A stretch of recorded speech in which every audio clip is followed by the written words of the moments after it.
She never cared about appearances, money, or status. Only kindness.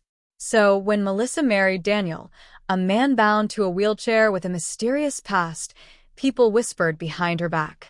But on the night of their wedding, a truth emerged that would shake her world, reveal hidden loyalties, and test the meaning of real love. The rain had not yet dried on the streets when Melissa stepped out of the community center, her hair pinned loosely, her heart racing from the whirlwind of congratulations she'd received. It was her wedding day, simple, small, humble. Nothing fancy, nothing loud. Just a promise between two souls who found each other in a world that often expected too much. Daniel waited near the doorway in his wheelchair, his posture straight, but his eyes soft. He wore a navy suit that contrasted beautifully with his pale skin, and despite the wheelchair, despite the braces strapped over his legs, despite the faint tremor in his hands, he looked dignified. Strong. A man who carried quiet storms inside him. "Mrs. Dalton," he teased as she stepped beside him. "Oh, stop," she laughed, brushing his hair aside lovingly. "I still can't believe this is real." He reached for her hand. His fingers were warm. "It's real. And I'm the luckiest man alive." She kissed his forehead, ignoring the stares from a few lingering townspeople, the sort who always whispered about her choices as though kindness were something to be suspicious of. Melissa had grown up in a small American town where what people thought mattered more than what people felt. They'd always judged her, not because she was doing something wrong, but because she wasn't doing what they expected. And now that she had married a disabled man, the rumors had spread like wildfire. She could have married someone healthy. She's too young to throw her life away. He must have money. Why else would she do it? People's assumptions were exhausting. But Melissa never let them reach her heart. She married Daniel for one reason. He was good. Better than anyone she had ever met. Gentle in his gestures. Sharp in his humor. Deep in his love. As they moved toward their small rented car, she said, "So, are you ready for our honeymoon surprise?" Daniel raised an eyebrow. "Shouldn't I be the one surprising you?" "You will," she said, not knowing how true her words would become. "But first, I want a day to start with something calm.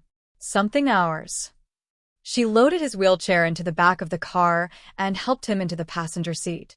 He always apologized when she helped him, even though she didn't mind. "Sorry," he mumbled as she tightened his seatbelt. "Daniel," she whispered, touching his cheek, "being with you is never a burden." His eyes turned glassy, but he blinked the emotion away quickly, like he always did. He hated showing vulnerability. She wished he wouldn't. She wished he knew how safe he was with her. They drove toward a small lakeside cabin about 40 minutes from town, a modest place she rented with the money she'd saved from teaching part-time and working late shifts at a diner. She didn't care about a fancy honeymoon in a tropical resort. She wanted intimacy, quiet, peace. But as they drove, she noticed something off about him. He kept glancing at the window, then at his lap, then at her, as if he were hiding a storm behind his ribs. "You okay?" she asked softly. Yeah. "Yeah, just thinking." He forced a smile. About what? "The future," he said. But his tone was wrong, too cautious, too controlled. She wanted to ask more, but before she could, a large black SUV passed them on the road, speeding. It slowed as it overtook them, and for a moment Melissa glanced at the tinted windows, feeling an odd prick on the back of her neck. Daniel stiffened. Actually stiffened. "Do you know them?" she asked. "No," his answer came too quickly. "Daniel." I said no. The tone was sharp, sharper than she'd ever heard from him. It startled her. He rarely spoke like that, but now his shoulders were tight, and his right hand kept gripping the door handle until his knuckles turned white. Before she could ask anything else, the SUV accelerated and vanished down the road. The cabin soon came into view, a cozy wooden structure with a wraparound porch and a beautiful view of the lake. The autumn trees reflected on the water like a painting, and Melissa felt her tension melt. "This place is beautiful," Daniel breathed. "I wanted our first day to be perfect." He smiled. "With you here, it already is." Inside, She helped him transfer to the bed so he could rest for a moment while she unpacked. But a few minutes later, she heard him muttering under his breath, frustrated. Angry. She peeked inside. Daniel sat on the bed, fists clenched, jaw trembling. His braces had loosened. He was struggling to tighten them, but his hands were shaking too much. I can help. No, he snapped again, louder this time. Melissa froze. His face softened immediately. I'm sorry. I didn't mean to yell. It's okay, she said quietly. It's not. You shouldn't have to deal with this on your wedding day. Deal with what? She asked gently. Me. Her heart cracked. Daniel, I didn't marry your legs. I married your soul. He looked away quickly, swallowing hard. You say that now, but you don't know everything. She sat beside him. Then tell me. He hesitated. His breaths grew shallow. There are things about me I haven't told you yet. Things I wanted to explain after today. Melissa's pulse quickened. Daniel, what things? Before he could answer, someone knocked at the cabin door. 3 slow, heavy knocks. Melissa startled. Daniel paled. No, he whispered. Not today. Not now. Daniel? Who is? Don't open it. But another voice spoke through the door. Deep, confident, chilling. Daniel, we need to talk. Melissa stepped back in fear. Daniel's eyes filled with dread. And for the first time since she'd met him, he looked truly terrified. The door handle turned. Melissa grabbed his hand. And everything she thought she knew about her husband began to crumble. The door didn't swing open, not all the way, at least. It cracked just enough for Melissa to see the polished black shoe of the man outside and a sliver of a dark suit sleeve. But Daniel's reaction was what chilled her most. His breathing grew ragged, and he reached instinctively for her hand, gripping it as though he were drowning. Daniel, the man outside said again, calm but authoritative. We don't need to make this difficult. Go away, Daniel said. His voice shook. Not today. The stranger paused, as though weighing the emotion in Daniel's words. Then he replied, You know I can't do that. Melissa looked back at Daniel, her heart racing. Who is he? Daniel didn't answer. Daniel, she whispered urgently. You need to tell me what's going on. He squeezed her hand. Hard. Please trust me. She wanted to, but fear curled like smoke in her stomach. Everything she thought she knew about him was suddenly cracking. And the man outside wasn't knocking like a friend. He was knocking like someone who owned answers. Or secrets. The door pushed open a little more, revealing a tall man with silver streaks in his hair, dressed in a black tailored suit. He held up both hands, showing he wasn't armed, though his presence alone felt threatening. Mrs. Dalton, he said with a respectful nod, my apologies for the intrusion. Congratulations on your wedding. She swallowed. Who are you? My name is Samuel Knox. Daniel exhaled shakily. That name meant something to him. Melissa saw it instantly. I don't care what your name is, Daniel hissed. You need to leave. Samuel sighed. Daniel, you've avoided this long enough. Avoided what? Melissa's chest tightened. Daniel, talk to me. What's happening? But before Daniel could reply, Samuel spoke again, softer now. She deserves to know. You can't protect her by lying. I'm not lying, Daniel said through clenched teeth. I'm trying to give her one day, one normal day. Melissa felt her heart crack for him. Whatever this secret was, it had clearly been crushing him for a long time. Samuel stepped further inside. I won't take much of your time, but the board needs your answer. The board? Melissa echoed. What board? Daniel, what is he talking about? Daniel shut his eyes briefly, as if bracing for a blow. Then, with visible effort, he turned toward her. I wasn't honest about who I am, he said quietly. Her pulse hammered. Who are you? Samuel took something from his pocket, a folded document, and placed it on the table. There were embossed seals on it, the kind Melissa had only ever seen attached to legal papers, government files, or something far more powerful. He's not just Daniel Dalton, Samuel said. He is Daniel Harrington. Melissa blinked. Harrington? As in? Yes, Samuel confirmed. That Harrington. Her knees nearly went weak. The Harringtons were one of the wealthiest families in the United States. Old money, new money, power that stretched through real estate, technology, finance, and politics. Daniel had a common last name, Dalton, which he used everywhere. His ID, job applications, leases. That alone wasn't odd. But the man she married being an heir to one of the most influential families in the country? No. Impossible. She stared at Daniel, who looked ashamed, actually ashamed, for being wealthy. But why hide it? She whispered. He bowed his head, voice trembling. Because everything in my life changed the day I lost the use of my legs. After the accident, after the pressure, after all the expectations, I couldn't breathe anymore. They wanted me to be something I wasn't. Someone perfect. Someone strong. Someone who represented the legacy. His hands shook. She placed hers over them, grounding him. I didn't want a caregiver, he continued. I didn't want a nurse who pretended to like me out of pity, or a woman who married me for status, or a life where my pain was someone else's opportunity. Melissa felt emotions swell in her chest. So you ran, she whispered. Yes. That registered in his eyes before he even spoke. I ran, he said. I left everything. I used a different name. I didn't want anyone to find me. And then, I met you. You were the one good, honest thing I found after months of hiding. Her heart ached. She cupped his cheek. I didn't marry you for money, Daniel. I never would. I know, he whispered, tears pooling in his lashes. That's why I fell in love with you. Samuel cleared his throat softly. And that's exactly why the board feels she should hear the full truth. Melissa turned to him sharply. Why are you here? If Daniel left his family, why not leave him alone? Samuel stepped forward, a gentler expression crossing his face. Because this isn't just about inheritance anymore. Daniel's father is stepping down. The company, the empire, needs a new head. And Daniel is still the legal successor. Melissa's mouth fell open. You want him to run Harrington Industries? Samuel nodded.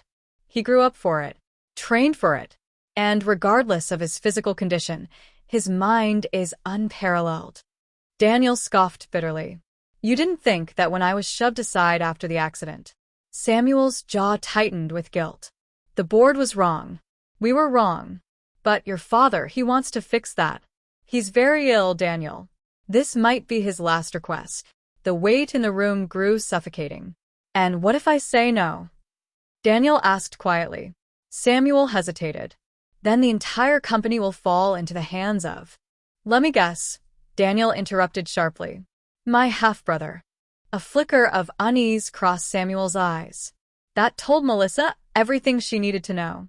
Daniel's half-brother, Nolan Harrington, was the kind of person who trended online monthly for reckless behavior, parties, scandals, broken engagements, shady business investments, cruelty disguised as confidence. A man like him running an empire as big as Harrington Industries? Terrifying. Melissa squeezed Daniel's hand. Is your brother dangerous? Daniel didn't answer immediately. Samuel did. Yes. A chill twisted down her spine. Daniel groaned softly. I didn't want you dragged into this, Melissa. She turned to him slowly, firmly. Marriage means we handle things together. He shook his head. But this world, my old life, it's not kind. And it certainly isn't safe. Nolan won't just let us walk away if he thinks you're a weakness. The words hit her like a cold slap. Why would I be a weakness? Daniel swallowed. Because he hates when something is mine. And you're the one thing he'll want to break. Melissa's breath hitched, fear curling around her ribs, and yet, something stronger surged inside her. Protectiveness.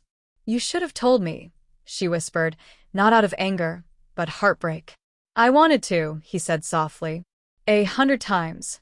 But every time I saw you smile at me like I was enough, like I wasn't damaged, like I was just Daniel, I couldn't bring myself to shatter it. Tears slipped down her cheeks. Samuel watched quietly, respectfully, before speaking again. I won't force either of you. The decision is yours. But if you refuse, Nolan will be named successor within a month. And the consequences for both of you and for the company's thousands of employees will be severe. Melissa wiped her face. Can we have time? Samuel nodded. Of course. I'll leave you two alone. He placed a card on the table. Call when you decide. He glanced at Daniel with something like regret. Your father truly wants to see you before it's too late. Daniel looked away, unable to respond. Samuel stepped out and closed the door quietly behind him. Silence fell. Heavy. Trembling. Exhausting. Melissa turned to Daniel. Why didn't you ever tell me? He pressed his palms to his eyes. Because I was scared you'd look at me differently. I am looking at you differently, she said honestly. His shoulders fell. I'm looking at you with more compassion now, she continued, her voice gentle but firm. Because you suffered all this alone.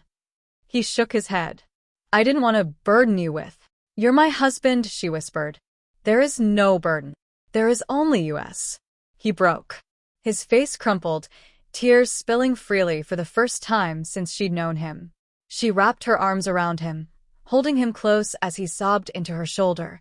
Fear, guilt, shame, love all tangled together. After a long moment, he pulled back, eyes red. I don't want that life. I don't want power or money or pressure. I don't want to fight Nolan or return to a world that crushed me. She nodded. Then we won't. But, she added quietly, we can't ignore the danger. If Nolan is as bad as they say, he won't let you go easily. Daniel looked at her with a mixture of fear and awe. Why aren't you running away? Because I meant my vows, she said softly. For better or worse. He leaned into her touch, his voice cracking. I don't deserve you. You don't get to decide that, she whispered. A small, shaky laugh escaped him. But the moment didn't last. Because outside the cabin, tires crunched over gravel. Not Samuel's car. Not the SUV from before. Melissa's blood ran cold. Daniel's face drained of color. That's Nolan, he whispered. Her heart thundered in her chest. The doorknob turned, and the man who entered had the same jawline as Daniel, only sharper, colder, dripping with charm that felt like poison. Well, Nolan drawled with a wicked smile. Little brother finally got himself a wife. His eyes slid to Melissa. And she's even prettier than I imagined. Nolan Harrington stepped into the cabin like he owned the very air inside it. The late afternoon light caught the gold in his hair and the sharp cut of his jaw, features he shared with Daniel, but twisted into something predatory. While Daniel's presence felt warm, gentle, almost fragile, Nolan's felt like a blade disguised as a smile. Melissa instinctively stepped closer to Daniel, placing herself between the brothers. Nolan noticed immediately. His grin widened. A protector, he mused. How adorable. Nolan, Daniel said sharply, his voice trembling but firm. Get out. Nolan ignored him. Instead, he took slow steps around the cabin, examining the place as if mocking its simplicity. This is where you've been hiding, he said. Living like some ordinary person? Daniel, really? You could own an entire block of lake houses if you wanted to. Not what I want, Daniel said. No, Nolan smirked. Because you like pretending to be small. Helps you forget that you used to be someone important. Daniel's jaw tightened, but he didn't respond. Melissa glared at Nolan. Why are you here? He looked at her as if surprised she dared speak. Then he tilted his head, smiling slowly. Mrs. Dalton. Oh, sorry, Harrington now, yes? His eyes sparkled with cruel amusement. I came to congratulate my dear brother. Marriage is such a permanent decision. It is, Melissa said quietly. Which is why you should leave. We're not interested in your games. Nolan chuckled, a sound that made her skin crawl. Oh, sweetheart, everything is a game. Especially to people like us. People like you, Daniel corrected. Nolan's smile faded into something colder. Father's dying, Daniel. And when he's gone, all the power, all the decisions, all the responsibility, someone has to take them. I don't want it, Daniel said. I never did. That's the problem. Nolan stepped closer, his eyes darkening. You don't want it, but the world still thinks you're the rightful heir. As long as you exist, wheelchair and all, people see you as the true Harrington. The one groomed since childhood. The golden son. The one who isn't a complete disappointment. Melissa felt Daniel flinch. And that, Nolan continued, his gaze sharpening, makes you a threat to me. Melissa's heart pounded. She could see it now. Nolan wasn't just arrogant. He was dangerous. Manipulative. The kind of man who would burn down an empire if it meant winning. You could walk away, Melissa said, trying to keep her voice steady. Let him live his life. Let us be. Walk away. Nolan repeated, amused. And give him the upper hand? Give him the sympathy vote? Give him the chance to come crawling back and take everything I deserve? You don't deserve anything, Daniel snapped. You never cared about the company, or employees, or legacy. You just want control. Nolan's smile hardened. And you want to disappear like a coward instead of stepping up. Same old Daniel. Melissa stepped forward.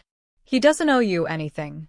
Nolan's eyes flicked to her again, this time with annoyance. Cute. You think you matter here? I do, she said firmly. I'm his wife. Nolan's jaw ticked. Something shifted then. His smile vanished, replaced by something darker. That's exactly why you're a problem, he said flatly. Daniel's hands tightened on the armrests of his wheelchair. Leave her out of this. Nolan walked over slowly, stopping right in front of Daniel, so close their faces were inches apart. You're married now, which means she's part of the equation, Part of the optics. part of the legacy, and part of the leverage. He lifted Daniel's chin with cold fingers. Everything you have is tied to her now. Daniel jerked his head away, disgusted. Don't touch me. Nolan straightened, adjusting his cufflink. Father wants to see you. Whether you like it or not, you will go. If you refuse, his gaze slid to Melissa. Well, Let's just say accidents happen, even to innocent wives. Melissa's breath froze. Daniel's eyes widened in terror. You won't touch her, Daniel whispered, but his voice trembled. Nolan grinned. Then cooperate. Melissa stepped protectively in front of Daniel again. You're threatening the wrong woman. Nolan studied her for a moment and laughed. I see why you like her, brother. She has a spark. He moved toward the door. I'll give you 24 hours. Show up at the estate tomorrow. If you don't, his eyes lingered on Melissa chillingly. You'll regret it. And then he left. The moment the door closed, Daniel broke. He covered his face with shaking hands. I'm sorry, God, Melissa, I'm so sorry. She grabbed his wrists gently, pulling his hands away so she could see his face. His eyes were red, panicked, terrified. Hey, she whispered. Look at me. I brought danger into your life, he said, voice cracking. All because I wanted to pretend I could be normal. I should have told you the truth. I should have. Daniel, she whispered, stop. But he couldn't. His words kept tumbling out, raw and painful. He'll hurt you.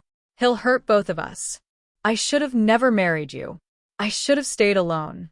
I should have. She pressed her forehead to his, tears burning her eyes. You listen to me. You don't get to decide. I don't love you. You don't get to erase our vows. And you don't get to punish yourself for someone else's cruelty. He trembled under her touch. We face this together, she said. If your father is dying, you need closure. And if Nolan is dangerous, running won't stop him. Facing him might. Daniel looked at her like she was the only light left in his world. But you might be hurt, he whispered. I might be, she admitted softly. But I'd rather be hurt beside you than safe without you. He choked on a sob. She held him until his breathing steadied, then wiped his tears gently. we go tomorrow, she said. Not because they demand it. Because you deserve to reclaim the parts of your life they stole from you. His lips trembled. I don't know if I can. You can, she whispered. And I'll be right beside you. The next morning, they drove to the Harrington estate, an enormous mansion overlooking rolling hills, guarded by ornate gates that seemed to swallow them whole. Daniel was silent the entire drive, his hand clenched in Melissa's, his anxiety palpable. When they entered the mansion, the staff bowed. Some looked shocked. Daniel had disappeared for years. Some looked relieved. Some looked afraid. Samuel met them in the foyer, his expression solemn. "He's upstairs. He's been waiting." Daniel nodded, swallowing hard. Melissa wheeled him to the room herself. The air grew heavy with every turn of the corridor. Old portraits lined the walls, generations of Harrington men in suits and stern expressions. Men raised on power, wealth, and pressure. At the end of the hallway, Samuel opened the door. Inside, an elderly man lay propped on a bed, oxygen tubes running to his nose. His eyes, sharp but dimming, snapped open when they entered. "Daniel," he whispered faintly. Daniel froze. Melissa squeezed his shoulder gently. He nodded once, then wheeled closer. "Hi, Dad," he managed. A soft, broken smile crossed the old man's face. "My son, my boy, you came home." Daniel's eyes shimmered. "I wasn't sure I should." "You should," his father murmured. "I was a hard man. Too hard. I failed you after your accident. I thought strength meant perfection. I was wrong." Daniel's throat worked. "I didn't want the company. I still don't." "I know." His father coughed weakly. "But it needs someone good, not someone greedy." He looked between Daniel and Melissa. "Nolan, he's not fit." Melissa felt a pang of sympathy. Even a dying man could see it. "Dad," Daniel whispered, "I can't live that life again. The pressure, the expectations, it destroyed me." His father reached a trembling hand toward Melissa. She took it gently. "You love my son?" he asked her. "With everything I have," she whispered. The old man smiled faintly. "Then help him. Guide him. You are stronger than you realize." Melissa blinked back tears. "And you," he said, turning to Daniel, "don't have to run the empire alone. Split the duties with the board. Lead only what you can. Delegate the rest. The company needs your mind, not your legs." Daniel's breath hitched. "I'm scared." His father squeezed his hand weakly. "So am I." But courage isn't the absence of fear. It's choosing to fight anyway. Daniel broke into quiet tears, leaning forward until his forehead rested on his father's hand. Melissa placed a hand on his back, steady and warm. Moments later, his father's breathing slowed. He whispered, "I'm proud of you, Daniel." And then he was gone. Daniel sobbed into his father's hand, shaking violently. Melissa wrapped her arms around him and held him tightly as grief washed over him in waves. The funeral was private. Nolan attended but kept his distance, though his furious, murderous glare followed Daniel and Melissa everywhere. After the ceremony, Nolan cornered them near the staircase of the mansion. "I hope you're happy," Nolan spat. "You stole everything from me." Daniel looked at him with surprising calm. "I didn't steal anything. I just came home." "You think you'll lead the company?" Nolan sneered. "You can't even walk, Daniel." Melissa stepped forward sharply. "He can think. He can strategize. He can lead with integrity, something you'll never understand." Nolan's nostrils flared. "This isn't over." "No," Daniel said quietly. "It's just beginning. And I won't be afraid of you anymore." Nolan stiffened, thrown off by Daniel's sudden strength. Daniel took Melissa's hand. "We're leaving," Daniel said. As they walked away, Melissa whispered, "I'm proud of you." "I'm not sure I deserve that," he murmured. She smiled softly. "You will." 2 months later, things began to change. Daniel didn't accept full control of the company, but he agreed to oversee ethical operations and new expansions, things he cared about. Nolan was removed from all positions after the board investigated his mismanagement and dangerous decisions. For the first time in years, Daniel looked a lighter. Not cured, not healed completely, but beginning to believe he could build a new kind of future. One evening, while sitting on the balcony of their new home, he looked at Melissa and said quietly, "I still struggle. I still feel broken sometimes." Melissa kissed his forehead. "Then we'll heal together." Daniel took her hands, his voice trembling with emotion. You married a disabled man, but what awaited you was a life filled with challenges, danger, secrets, and chaos. I'm sorry for all of it. She shook her head, tears in her eyes. What awaited me, she whispered, was the man I love. And I'd choose you every time. Daniel smiled, soft, earnest, real. Then, he whispered, we'll write our future together. And as the sun set behind them, casting warm light across their entwined hands, Melissa knew that no matter how hard the road ahead might be, they had already survived the worst.